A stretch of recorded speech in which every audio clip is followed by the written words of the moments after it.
Cuando yo empecé a ver cine, me conmovieron mucho las películas de neorrealismo italiano. Yo tenía 15 años. En aquel momento que nosotros éramos jóvenes, la televisión no pasaba documentales. Hoy hay canales de televisión que proyectan documentales, que emiten documentales solamente. Hay programas de documentales. Y yo creo que el documental es una herramienta fantástica, porque es una herramienta expresiva, una herramienta artística, y también es una herramienta que muestra la realidad tal como es.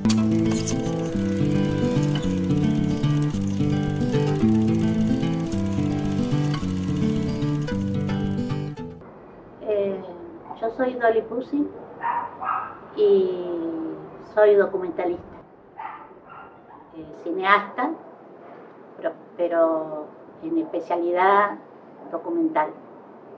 En los comienzos, a los 20 años, estudiaba psicología y me interesaba mucho los problemas sociales y apareció una escuela de cine en mi ciudad, Santa Fe. Me inscribí a raíz de haber visto una película documental que hicieron los alumnos de esa escuela, que se llama Tigre 10, y me interesó muchísimo el planteo no solo social, sino también el planteo estético de la película.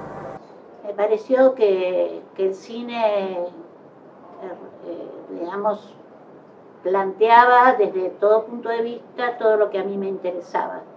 Así que estudié en esa escuela y me recibí y me quedé trabajando, hice un concurso, me quedé trabajando en producción de la escuela y asistiendo a los alumnos. Se llamaba, mi oficina se llamaba Taller Experimental, o sea que era un taller de experimentación. Me quedé unos cuantos años ahí y hice mi tesis. Era en cine, no era en video en aquella época, y el cine era muchísimo más caro, así que la universidad no tenía presupuesto para que nosotros todos pudiéramos realizar nuestras tesis, así que de a poquito nos iban dando la película, luego el laboratorio, etc. Entonces, en el año 1962 nos fuimos con Fernando Birri, su compañera Carmen, mi marido Edgardo Palero, Manuel Horacio Jiménez, que era asistente de Fernando Birri, y yo a Brasil, porque acá en la Argentina había un sistema persecutorio, sobre todo hacia Fernando Birri y hacia la escuela, porque se la tachaba de comunista, porque había hecho algunas películas sociales de crítica social, aunque otras no, pero bueno. Entonces Fernando Birri quedó fuera de la escuela porque no le renovaron el contrato ni como director ni como profesor, y entonces decidimos irnos a Brasil porque en ese momento había un gobierno democrático muy interesante que se llamaba, era el de Goulart. Y cuando llegamos allá, conocíamos ya a dos brasileros que habían venido a estudiar cine en un stage, o sea, 2 o 3 meses a nuestra escuela, que eran Vladimir Herzog y Maurice Capovilla, que eran de San Pablo, y nos invitaron en algún momento a que fuéramos a Brasil. Así que llegamos allá, a San Pablo, fuimos por carretera. En aquel momento no había ni túnel subfluvial, así que fuimos con una lancha enorme que cruzaba hasta Entre Ríos, después tomamos ómnibus, trenes, etcétera, ómnibus otra vez y llegamos a San Pablo. Pero lamentablemente nos duró poco la alegría del festival cultural que había en Brasil, porque en el 64 se produce el golpe de Estado en Brasil y son perseguidos, la cultura en Brasil es perseguida, y bueno, nosotros hicimos documentales gracias a un productor que independientemente decidió hacer documentales.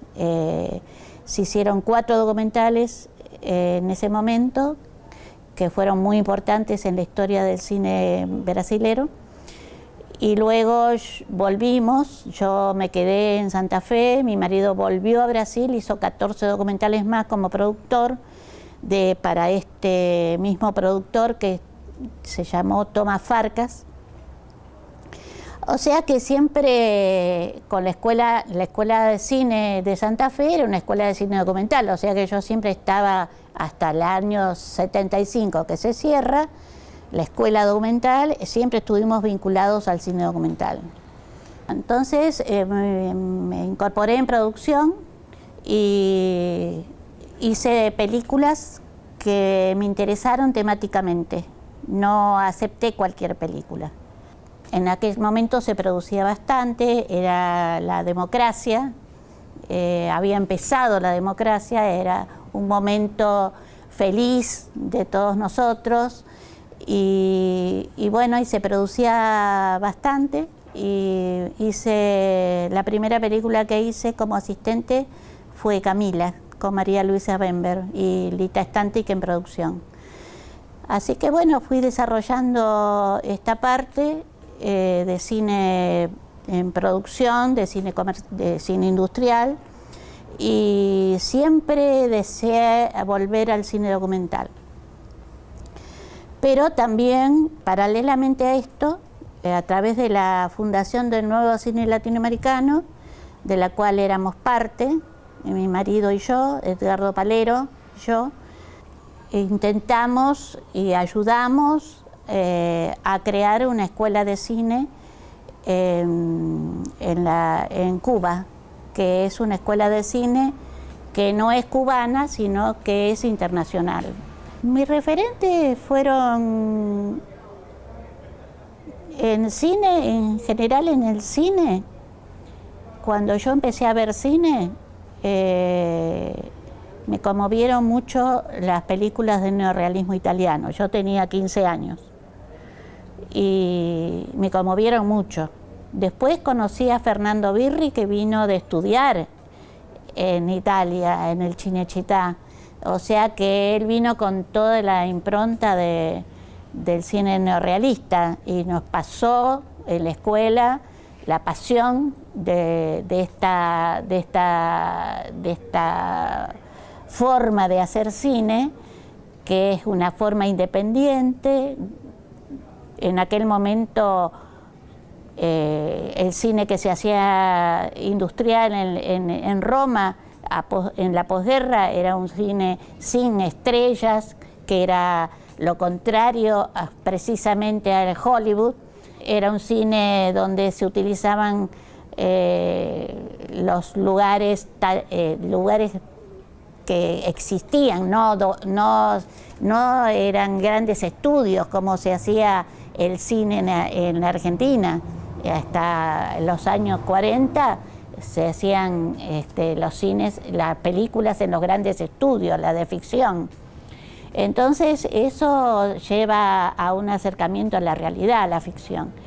Y los actores eran actores que eran gente común o actores digamos, independientes, del teatro independiente.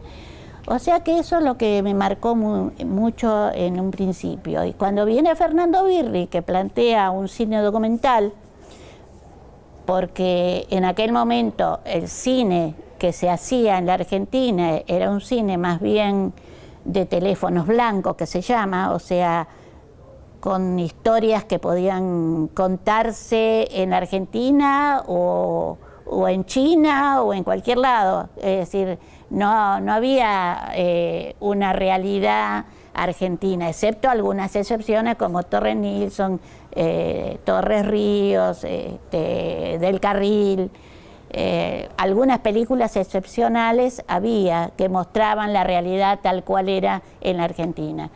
Pero al plantear Fernando Birri una escuela de cine documental en ese momento, que era año 56, era toda una revolución.